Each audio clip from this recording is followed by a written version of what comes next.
প্রিয় দর্শক, চায়নাদের বুদ্ধির তারিফ না করে আসলে পারি না। দেখেন কি সিস্টেমে ওরা একদম কিছু গাছের পাতা দিয়ে ওরা কিন্তু জুতো তৈরি করবে। প্রথমে পাতা দিয়ে দড়ি সিস্টেম দড়ি বানাতেছে। এই দেখেন বিভিন্নভাবে দড়িতে পাক দিচ্ছে কত সুন্দরভাবে। তারপরে এই দড়িটা জুতোর তলানি হিসেবে সাজিয়ে নিচ্ছে এবং সুন্দরভাবে এটা চাপ দিয়ে আটকায় নিচ্ছে।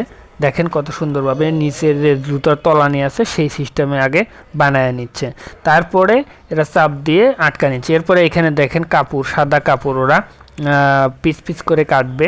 কাটার পরে এটা আঠা দিয়ে মনে করেন যে আটকায় নিবে। এই যে সুন্দরভাবে ভাঁজ দিয়ে নিচ্ছে। এখন পিস পিস করে কাটবে এটা একদম জুতা সমান করে।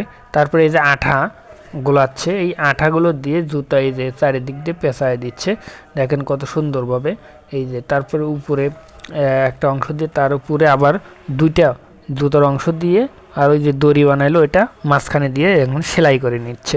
দেখেন এই যে কত সুন্দরভাবে সেলাই করে নিচ্ছে। এই যে তারপরে কাপড় দিয়ে সুন্দরভাবে জুতোটা তৈরি হয়ে যাচ্ছে।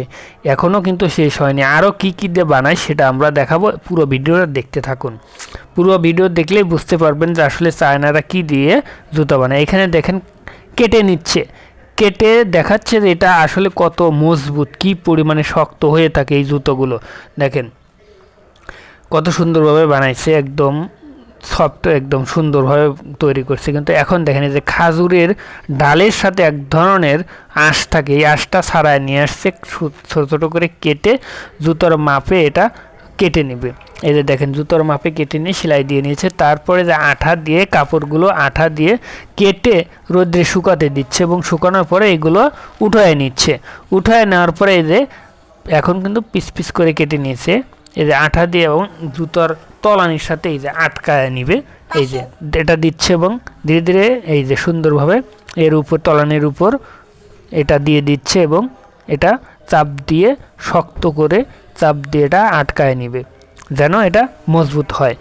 এবং দেখেন কত সুন্দরভাবে সেলাই করে দিয়ে এটাও শক্ত ঘরতোনা নিচ্ছে এবং এখানে দেখেন সেলাই করতেছে। সুন্দরভাবে সেলাই করে একদম জুতো কিন্তু পরিপূর্ণভাবে তৈরি হয়ে গেল। এখন সুন্দরভাবে ধুয়ে নিচ্ছে। এছাড়াও আরও অনেক কিছু দিয়ে জুতো বানাবে, সেটাও কিন্তু আমরা ভিডিওতে দেখাবো। এরপরে আমরা ওইটা দেখাবো। এটাও কেটে দেখাচ্ছে আপনাদের কি পরিমাণে শক্ত সেটা দেখায় দিচ্ছে আপনাদের। দেখেন এই যে কেটে দেখাচ্ছে যে কি পরিমাণে মজবুত হয়ে থাকে এই জুতোগুলো, কতগুলো অংশ হয়ে থাকে।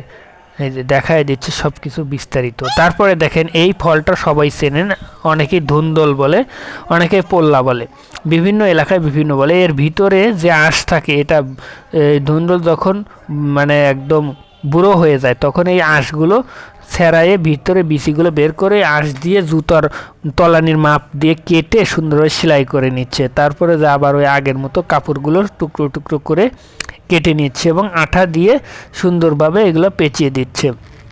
এই যে দেখেন এখন এর উপরের অংশে আঠা দিবে, আঠা দিয়ে এই যে আর একটা অংশ দিল, দেওয়ার পরে সুন্দরভাবে এটা আঠা দিয়ে শক্ত।